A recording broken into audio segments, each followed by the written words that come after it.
Absolument. Alors, la mission ne s'est pas achevée. En fait, il y a une grande partie qui commence. C'est une mission qui est partie en 2016 à la rencontre d'un astéroïde qui s'appelle Bennu. Alors, j'ai un modèle de Bennu. Il faut imaginer que ça fait 500 mètres de diamètre, hein, donc 2 ou 3 fois la taille d'un stade de foot.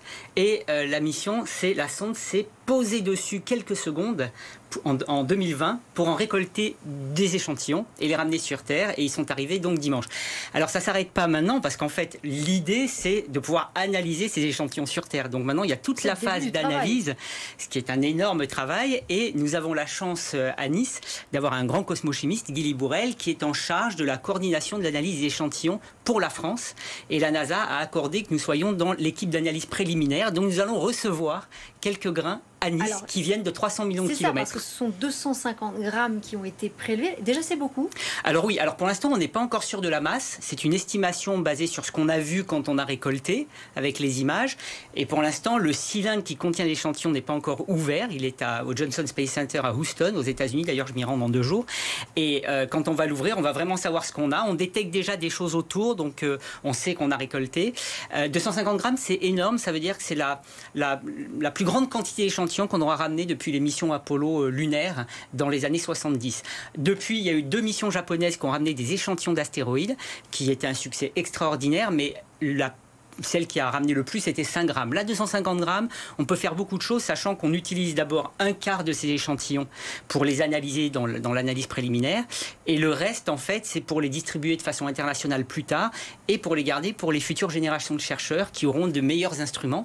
Donc, c'est un investissement sur le long terme. Ça va occuper des tas de chercheurs. Donc, nous, on va en recevoir vraiment quelques fragments, c'est ça, hein, oh, mais même pas, c'est des tout petits grains. Mais les cosmochimistes comme Guy Libourel, c'est des magiciens avec 1 microgramme de matière, ils vous racontent toute une histoire, ils datent, ils arrivent à dire d'où ça vient, quelle est la composition précise. Là, les grandes questions auxquelles on cherche à y répondre, c'est comment le système solaire s'est formé et surtout comment la vie a émergé sur Terre. Et le choix de cet astéroïde, c'est un astéroïde dont on savait depuis la Terre qu'il est riche en carbone, et on veut ramener ce carbone et donc la matière organique qu'il contient pour la comparer avec celle qui fait le vivant, puisque à Nice, nous avons montré par des modèles qu'à la fin de la formation de la Terre, il y a eu beaucoup d'impacts, et il se pourrait que ces impacts d'astéroïdes ont apporté tous les ingrédients qui ont permis à la vie d'émerger sur Terre. Et c'est ce qu'on veut vérifier en analysant ces échantillons. C'est ça, chaque laboratoire qui reçoit quelques fragments de cet astéroïde va travailler sur un aspect un peu différent, c'est ça? Absolument. En fait, c'est une coopération internationale. C'est ça qui est extraordinaire dans la mission spatiale, c'est que c'est un enrichissement scientifique et culturel parce qu'on travaille avec des tas de pays. Et en l'occurrence, en Europe, on a la France et aussi l'Allemagne qui est impliquée dans l'analyse d'échantillons pour toutes ces analyses préliminaires. Et ensuite, c'est le monde entier. Les Japonais reçoivent aussi une partie des échantillons parce qu'il y avait eu un accord avec la mission japonaise et la mission américaine qui s'appelle donc Osiris-Rex pour pouvoir se partager les échantillons. Et le Canada aussi va en recevoir parce qu'ils ont un instrument à bord de la sonde. Donc c'est vraiment... La connaissance est universelle, donc on cherche à partager au maximum puisque d'abord on a tous chacun nos compétences.